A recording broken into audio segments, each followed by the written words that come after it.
जो प्रधानमंत्री हैं वो विद्रोहियों को सत्ता सौंपने के लिए तैयार हो चुके हैं। यानी अब तख्ता पलट इस वक्त सीरिया में हो चुका है। विद्रोही लड़ाकों ने 2011 में जिस युद्ध को शुरू किया था, जिसकी शुरुआत एक बार फिर से होती है 27 नवंबर से, और आज तख्ता पलट हो जाता है। पूरी दुनिया हैरान है, पूरी दुनिया हैरान है। सीरिया में बशर अल असद सरकार के इस तरीके से बिखरने को लेकर पूरी दुनिया ने यह उम्मीद नहीं की थी कि बशर अल असद की सरकार, सत्ता सीरिया के अंदर चंद दिनों में इस तरीके से बिखर जाएगी और विद्रोही लड़ाके जो हालात हैं वो पैदा कर देंगे कि महल पर कब्जा हो जाएगा। पूरे सीरिया में दमिश्क पर कब्जा हो चुका है।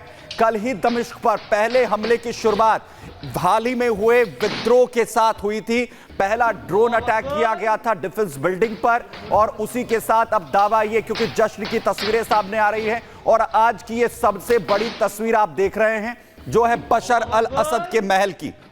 तो ये जो तस्वीर आ रही है इसे देखकर के ज्यादा सरप्राइज मत होइए, चौंकिए मत, क्योंकि पिछले दिनों भी आपने देखा होगा, अफगानिस्तान रहा हो या फिर श्रीलंका रहा हो या फिर बांग्लादेश रहा हो, जब जब विद्रोही किसी देश की राजधानी में घुसते तो सबसे पहले उनका ठिकाना होता है राष्ट्रपति भवन में जाना, ताकि ये दर्शा सके कि अब वहां पर तख्ता पलट हो गया है। एक और बड़ी खबर आपको बताते हैं, जब विद्रोहियों के द्वारा $10 मिलियन के नाम की घोषणा बशर अल असद पर कर दी गई है। उनका कहना है कि बशर अल असद को जो भी ढूंढ कर लाएगा उन्हें $10 मिलियन का इनाम दिया जाएगा। अल असद को पकड़ने वाले, मदद करने वाले को यह इनाम दिया जाएगा।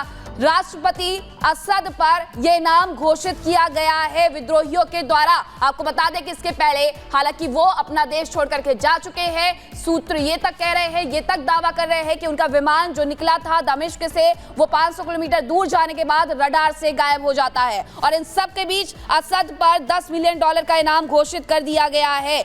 और विद्रोही ये कह रहे हैं कि जो भी उन्हें पकड़ कर लाएगा या पकड़ने में मदद करेगा, जो भी सूचना देगा, हम उसे $10 मिलियन के इनाम से सम्मानित करेंगे। तो ये तस्वीरें भी देखिए कि जहां पर बशर अल असद की कुछ दिनों पहले तक सरकार हुआ करती थी, वो अपने मंत्रिमंडल के साथ बैठ करके चर्चा किया करते थे। अब वहां पर पूरी तरीके से स्थिति पलट गई है। अब स्थिति, तस्वीरें जो आ रही है वो ये कह रही है कि विद्रोहियों ने कब्जा कर लिया है। दमिश्क में पहुंचे, दमिश्क में पहुंचने के बाद राष्ट्रपति भवन तक घुस गए हैं। और इसके पहले भी तस्वीरें सामने आई थी कि बशर अल असद का जो राजमहल है वहां पर भी विद्रोही घुस गए थे।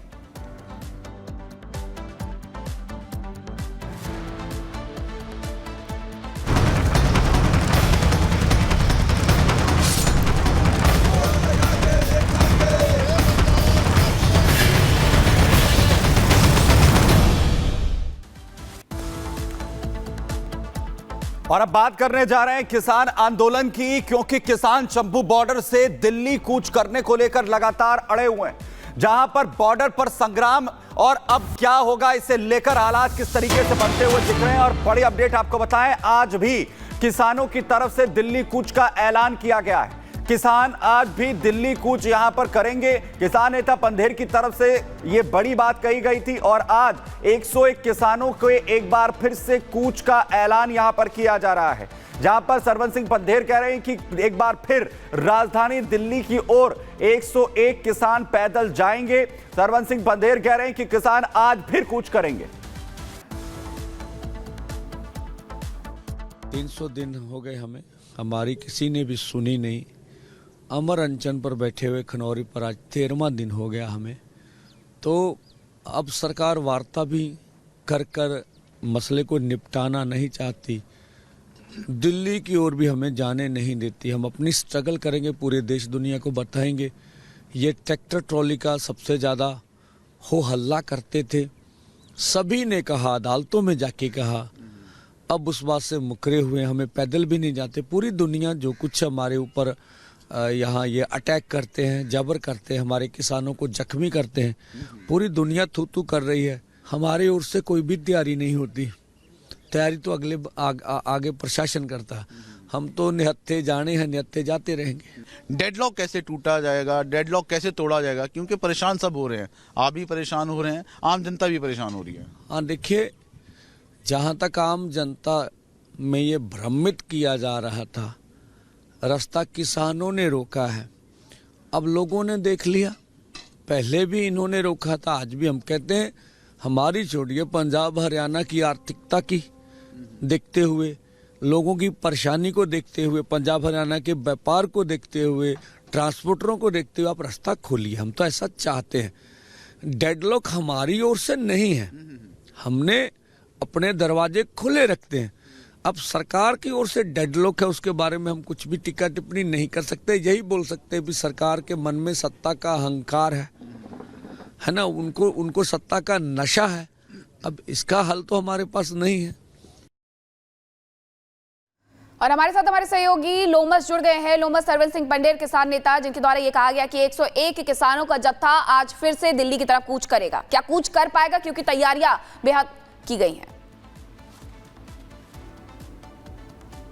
बिल्कुल, आपको जानकारी दे दें कि लगातार ही किसान ये कह रहे हैं कि हम निहत्ते हैं और हमारी मांग है जो कि एमएसपी को लेकर के है और सरकार उसको लेकर के जल्द से जल्द सुनवाई करे, सरकार का प्रतिनिधि हमसे बात करे। हालांकि जो किसानों का आंदोलन था वो कल स्थगित भी किया गया 24 घंटे के लिए और उसके बाद किसानों की तरफ से एक प्रेस वार्ता की गई और उसमें कहा गया कि सरकार की तरफ से कोई भी प्रतिनिधि हमसे बात करने के लिए नहीं पहुंचा, तो हम यानी आज के दिन, रविवार के दिन फिर एक जत्था 101 किसानों का दिल्ली की तरफ कूच करने के लिए आगे प्रस्थान करेगा और उसी को लेकर आज तैयारियां भी पूरी कर ली गई। आपको दिखाना चाहेंगे, हम अभी शंभू बॉर्डर पे मौजूद हैं और यहां पर किसान जिस साइड यहां पे मौजूद है उनकी तैयारी पूरी है और यहां पर किसान दिल्ली की तरफ कुछ करते हुए नजर आएंगे। हालांकि आपको एक एक तस्वीर लगातार हमारी तरफ से दिखाया जा रहा है और अब से कुछ ही देर के बाद 12 बजे का वो समय दिया गया है जबकि किसान यहां से नियत्ते आगे अंबाला की तरफ कूच करते हुए नजर आएंगे। और वहां पे दूसरी साइड की बात करें तो वहां पे हरियाणा पुलिस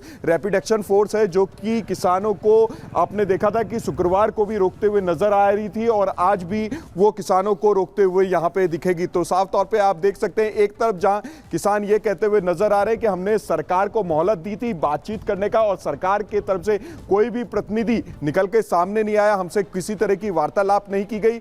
लेकिन दूसरी तरफ आपने एक तस्वीर वो भी देखी थी जबकि पिछले दिनों चंडीगढ़ में कई दौर की वार्ता हुई थी, वो वार्ता भी विफल रही और उसके बाद किसानों ने एक बार फिर फैसला किया कि वो दिल्ली की तरफ कूच करे। अब देखने वाली बात होगी कि वो कितने सफल होते हैं और कितने विफल होते हैं। जी बिल्कुल, शंभू बॉर्डर से आप ये तस्वीरें दिखा रहे थे कि आखिरकार वहां पर जो स्थिति है क्या बनी हुई है, लेकिन किसानों के द्वारा ये भी कहा जा रहा है कि उन्होंने बात करने की कोशिश की लेकिन सरकार की तरफ से कोई बात करने के लिए नहीं आया।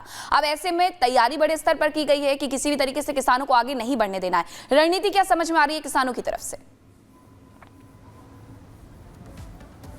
देखिए, आपको जानकारी दे दें, किसानों की तरफ से जो प्रेस वार्ता जो की गई थी और उसमें आपने एक तस्वीर देखी थी, उनके तरफ से एक बताई गई थी कि अब जो किसान जाएंगे वो नियत्ते जाएंगे और पिछले दिनों भी शुक्रवार को भी जब किसान आगे दिल्ली की तरफ वो कूच कर रहे थे वो नियत्ते थे और आज भी उन्होंने ये फैसला लिया है कि वो नियत्ते ही दिल्ली की तरफ कूच करेंगे और अपनी मांगों को लेकर के जो एमएसपी और तमाम मांगे हैं उनको लेकर के वो आगे बढ़ते हुए दिखेंगे। हालांकि जो आप दूसरी तरफ देख सकते हैं, जो अंबाला बॉर्डर है जहां पे हरियाणा पुलिस के जवान हैं और जो हरियाणा पुलिस के रैपिड एक्शन फोर्स के जवान हैं वो लगातार ही उन किसानों को रोकते हुए नजर आ रहे थे। हालांकि आप देख सकते हैं जो तस्वीर है वो कुछ देर के